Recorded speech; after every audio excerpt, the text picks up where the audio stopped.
আসসালামু আলাইকুম দর্শক, আজকে আপনাদের সাথে সংক্ষিপ্ত আলোচনা করার চেষ্টা করব যে পরিপক্ক আমে সাদামাছি বসে কীভাবে পোকার আক্রমণ ছড়ায়। তো যারা এখনও আমাদের চ্যানেলটা সাবস্ক্রাইব করেন নাই, দয়া করে চ্যানেলটি সাবস্ক্রাইব করে সম্পূর্ণ ভিডিও দেখার জন্য অনুরোধ রইল। তো দর্শক, আমার হাতে যে আমটি দেখতে পাচ্ছেন সেটি একটি বড় আকারের আম।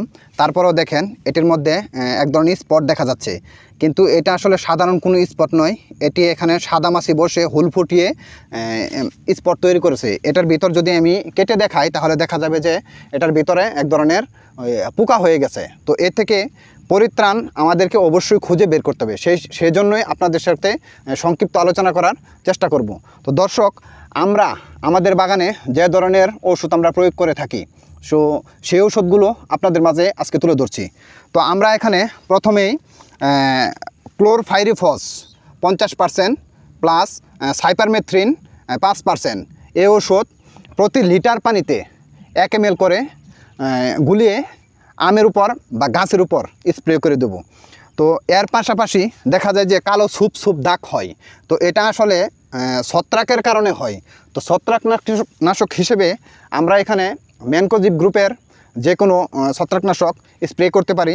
তাছাড়া এখানে পাশাপাশি অ্যাজোস্কোস্টোবিন প্লাস টেবোকোনাজল এই গ্রুপের ওষুধও আমরা এখানে স্প্রে করতে পারি। তাছাড়া দেখা যায় যে ডাইকোফোনাজল গ্রুপের ওষুধও আমরা এখানে ছত্রাকনাশক হিসেবে স্প্রে করতে পারি, এতে ভালো ফলাফল আসবে। তো আরেকটা জিনিস আমাদের সবসময় আমি বরাবর বলে থাকি, যেটা হচ্ছে গাছের গোড়ায় কোনো ধরনের আগাছা রাখা যাবে না, এমনকি অপরিষ্কার রাখা যাবে না।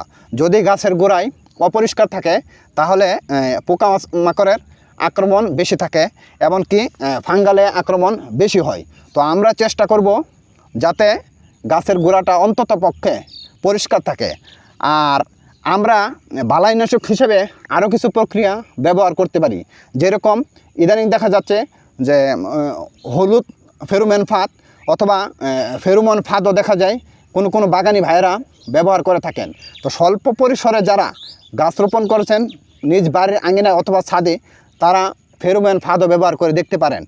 আর যদি আমরা জৈব বালাইনাশকের কথা বলি তাহলে দেখা যায় যে নিম পাতা 1 মুষ্টি পরিমাণ নিয়ে প্রায় 1 থেকে 2 লিটার পানিতে জাল দিয়ে তারপর ওইটা ছেঁকে ঠান্ডা হওয়ার পর আমরা গাছে স্প্রে করতে পারি, এতেও একটা ভালো ফলাফল আসবে। তো দর্শক, আজকে এ পর্যন্তই। সকলের সুস্বাস্থ্য কামনা করে ধন্যবাদ সবাইকে।